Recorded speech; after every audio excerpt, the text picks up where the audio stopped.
नमस्कार. दीड दिवसाचे गणपती आता नुकतेच गेले आणि अर्थातच आजचा दिवस म्हणजे गौरी आगमनाचा, ज्याला आपण गौरी आवाहन म्हणतो.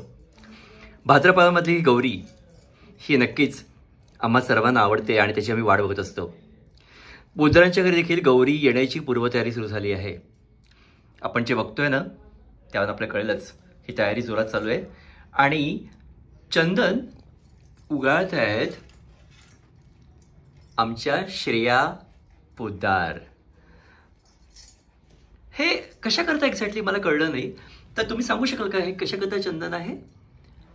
चंदन उधळते ह्यांच्यावर हे नक्षीकाम करताय का? Okay okay okay. मग चंदन आणि हळद याचं मिश्रण करून तुम्ही ते उगाळताय आणि मग अर्थात त्यानुसार अशी चंदनाची आणि हळदीची पावडर तयार होते आणि मग त्याच्यानंतर आपण गौरीची जी सोनपावलं म्हणतात ती आपण यातनं करतो. Okay, very good. आणि गौरी चालत येतात तेव्हा नक्कीच सोनपावलाबरोबर घरामध्ये समृद्धी आणि आरोग्य होऊन येतात. आणि हे जे नक्षीकाम चाललंय हे काय एक्झॅक्टली आहे नंदा पोद्दार? हे जे गौरीचा करा आहे त्याच्यावर आम्ही गौरी बसवणार आहोत.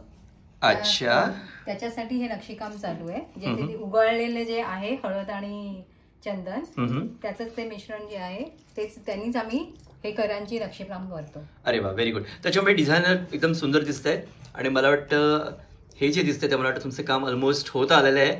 तर याविषयी जरा मला माहिती पाहिजे.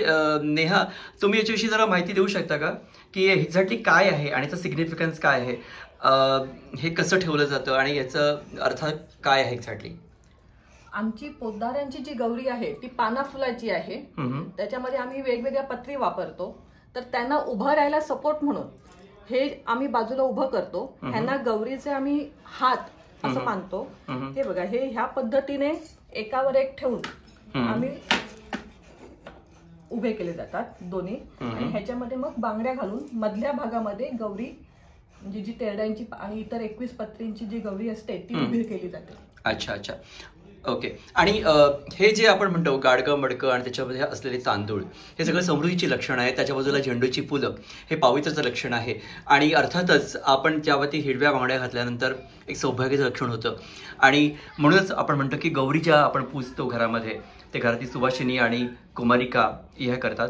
आणि अर्थात त्यावेळेला माहेरवाशिनीला पण तेवढंच महत्त्व असतं, कारण त्यावेळेला गौरी हे आपल्या घरातली मुलगी किंवा लग्न झालेली कन्या आहे ती आपल्या घरी 2 दिवसाकरता माहेरपणाला येते आणि म्हणूनच आपण पूजा करतो.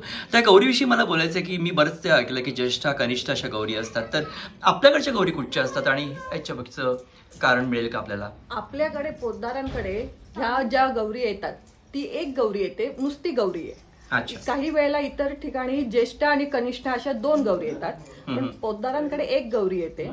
त्याची गोष्ट अशी आहे की पूर्वी देव असुर असा बराच युद्ध चालू होतं. त्यामुळे इतर बायका खूपच कंटाळल्या की सगळे पुरुष घरातले हे युद्धावरच होते. त्यामुळे त्यांनी आजच्या दिवशी म्हणजे आजच्या अनुराधा नक्षत्रावरती गौरीला आवाहन केलं. त्यामुळे आज गौरी आपण आवाहन करतो. अच्छा. मग उद्याचं जे ज्येष्ठा नक्षत्र आहे त्यावेळेला तिची पूजा मांडली जाते. त्यामुळे जेव्हा नवीन सवाशीण असते, नवीन नवरी असते, तिला गौरीचा ओसाही ज्येष्ठा नक्षत्रावर दिला जातो. अच्छा. आणि तिसऱ्या दिवशी मूळ नक्षत्रावर गौरीने असुरांचा नाश केला म्हणून आपण म्हणतो ना मुळावर घाव घातला.